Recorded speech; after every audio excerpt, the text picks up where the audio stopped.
How many books have you written, TJ? Just one. Me too. Yeah. This man has written now his 36th novel. Okay. I'm holding it right here. We're slacking. And great background, great Zoom background. It's called Think Twice by Harlan Coben, and the great Harlan Coben is back here on the Rich Eisen Show. This isn't background. This is my wallpaper. That's impressive. Very impressive wallpaper you got there. Change the wallpaper just so I can promote the current book. Yes, so, yeah. it offers you this lovely glow as well on the Zoom camera, Harlan. It's impressive. Yeah, well, I have put a little makeup on. I know I'm on the Rich Eisen Show. You got to up your game, man. We're part of the same brotherhood. I'm not talking about being an author. I'm talking about the follically challenged. Did you? Let's have Jay Billis on tomorrow. What, one bald guy an episode? Is that how it kind of works now? You can't have him on the same day as me. It's our quotient. It would just be too much of that. I know. It's the quotient. We got to hit that one. Man, oh man. Only have so much eye candy on the network. Was it true? Did you tell a Dickie Thon story the last time you were on, Harlan? I did because I was the only, I think, Houston Astros fan in the New York region during, I think it was the '86 series against the Mets.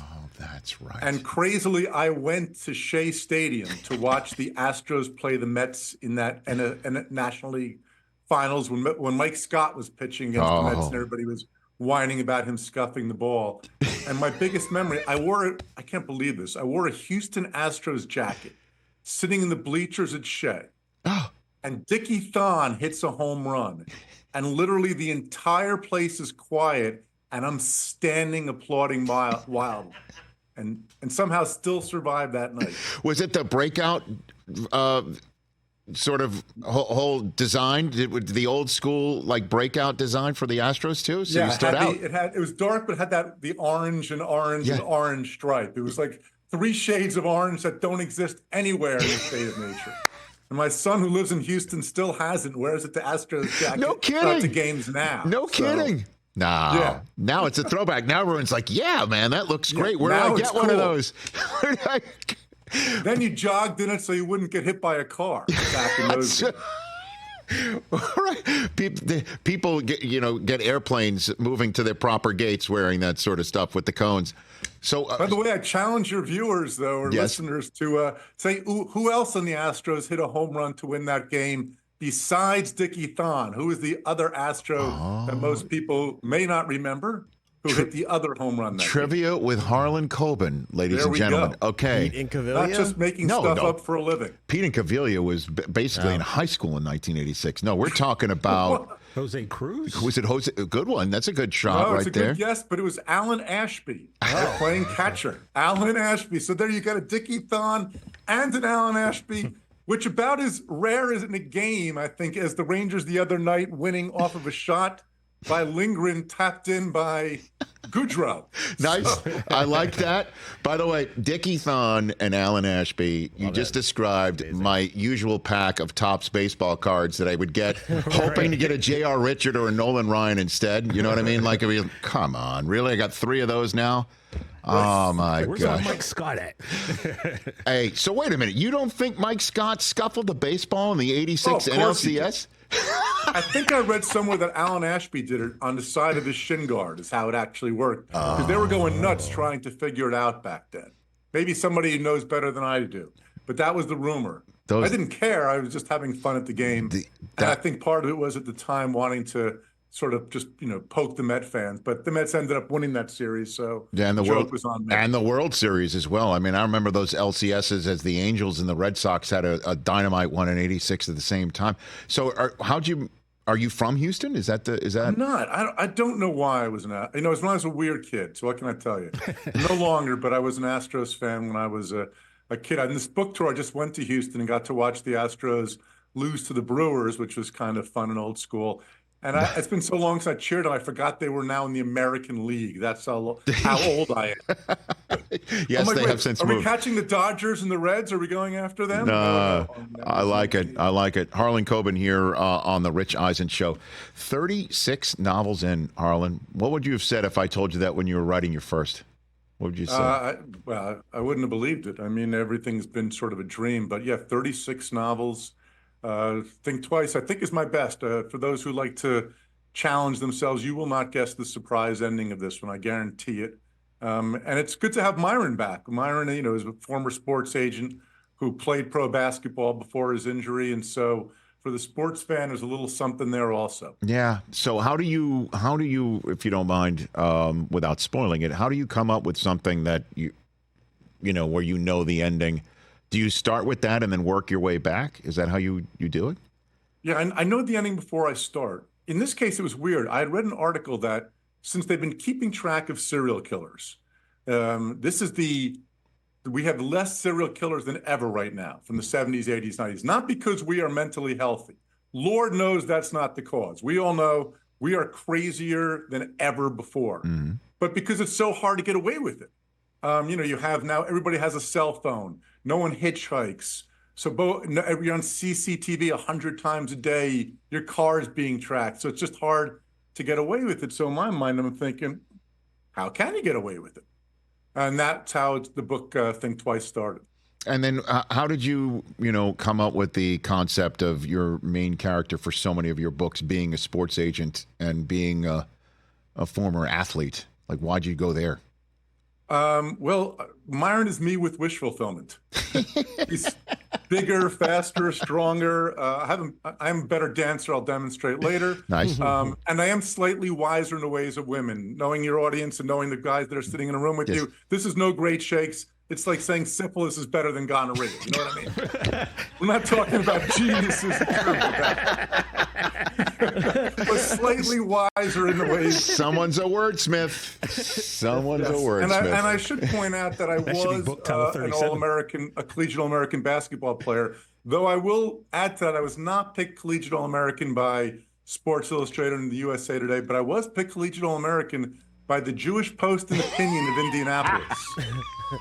Somehow, through painstaking research, they found 5 Jews who played college basketball. What? The what? What was the name of this publication? The Jewish Post and Opinion of Indianapolis. I'm a All-American. I picked by them, a collegiate Division III All-American. So you were a punim in the crowd? Is that what you were for that?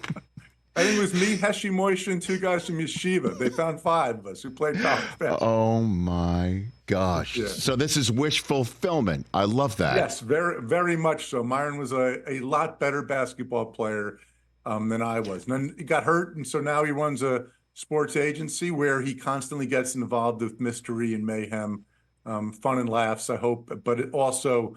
At the end of this book, as weird as this sounds, I hope you're crying a little bit of a tear also after the surprise. Fantastic. So I'm trying to give it all to you. I appreciate it. Think Twice, available now wherever you get your books. Did you drop some Rangers information on me earlier in this conversation? I did. I was thinking actually, you guys are talking basketball a lot too, but Barclay Goodrow has become sort of the Dennis Johnson. Oh. DJ. The guy who sort of doesn't do much during the regular season. All of a sudden, the playoffs come around. And there's DJ, right? And there's Robert Horry. Mm-hmm. Goodrow right now seems to be that for the Rangers. Well, so, the Rangers keep winning in overtime, and they keep doing that. They'll bring the cup back to the Canyon of Heroes. That's for sure. Are you going to any of these games? Do you go to them? Well, now that I'm off book tour, the Harlan the Horde tour finally ended. I hope to be back at the Garden. But I was actually there in '94 when they won. I was in the greens. Remember the old green seats? Of course. That's how we still think of it, right? Blue, green, yellow, orange, red. Harlan, we were talking about this the other day, that Madison Square Garden used to be, color-coded, and the blue seats were the very top. And that's how I always refer to anything that's at the top of an arena. Those are the blue seats. And those were the seats that I do believe worked the most blue with their chanting as well, Harlan. That's where the fans were, man. For sure. So you were a green seater, though, not a blue seater. That game I got upgraded all the way to green, which is the second worst seats in the house. But, so I still think of the Garden sort of that way. I mean, we're also showing our age. It's sort of like we're talking about the polo grounds here. No, I know. We're going to talk about peach baskets in a minute, I think. That's exactly right. I know. But those were that. I remember going to the Garden back in the day. So they tried sneaking down to red and orange, but rarely got there. So when do you start thinking of novel 37? When does that happen? Now already. Really? One quick story about '94, the Rangers. Please, when I got there, the crowd was so nervous. It had been 54 years since they won the cup, and I'm sitting behind 2 guys who were lifers. You know what I mean? Mm-hmm. They got the flannel shirts on. and one saying to the other, look, I got to remember, win or lose, I got a nice wife at home.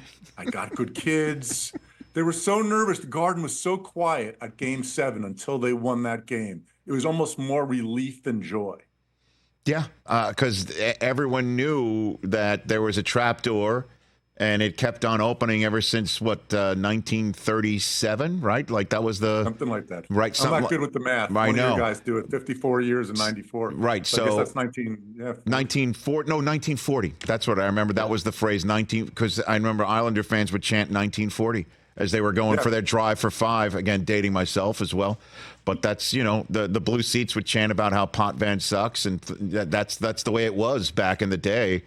So I completely understand that, but it does have that sort of 94 feel, certainly when the Knicks were in the playoffs as well, because that was a year that both of the Rangers and the Knicks made the finals. We know the Knicks fell up short, but this year, but the Rangers not so much. But you got to admire this Knicks team. I mean, this was my favorite Knicks team. I think definitely going back at least to the Oakley, Ewing, Starks years, but I would even go back to the Frazier, Reed, DeBusschere, Bradley years. They were just so much fun. They worked so hard. They just didn't, they had too many injuries and too many things, but watching them give 100% every night and doing what they could with that talent, you just had to love that team. Hey, man, Jalen Brunson, I put him in my top 5 favorite Knicks of all time now. I really do. I really do. It was just so much fun. It was so much fun to watch. Hey, do you want to do that? Do you want to give me your top 5 favorite Knicks of all time off the top of the dome? I start with Walt Frazier. I will, even to this day, what's so great, you see Frazier at the Garden. What is he, 80 years old? He still looks like he can go out there and play. Well, He's got a funny story to tell. Yeah. You have to always start any conversation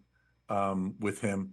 It's hard to go away from the Reed, DeBusschere, Monroe of it, and then Bernard King. Mm-hmm. You got to go Ewing, Oakley, Starks. And now you're going to give me 5. Harlan, this is not, you're not writing a novel. This is sports talk radio. Okay, what I'm saying? All right. I used to be in that brief, dude. Get in this lane here. All right. We're not editing down pages. All right. Like you got to give me 5. And it's going to be only 5. That's the end of it. I need 5 of your favorite Knicks of all time. Frazier, Reed, DeBusschere, and I'm putting the modern players in there, and Bernard King. Yeah. Okay. That's what I'm going to put. All right. Yeah. Ewing. I'm going to skip the Ewing era because I mostly have bad memories of that too. Just missing of it all. But Bernard King was I would go I go Brunson. I mean, number 1 all time is Walt Frazier, even though I barely do remember him playing. But I do know of him, and obviously, and his years. But I would put Frazier. Bernard King is my second favorite. Brunson is on the list. Ewing, and I did this before, and I left Frazier off, right? Because I just never saw him play. Is that what I did? DeBusschere, Reed. No, I did. Here's what I did. Monroe. This is what it was.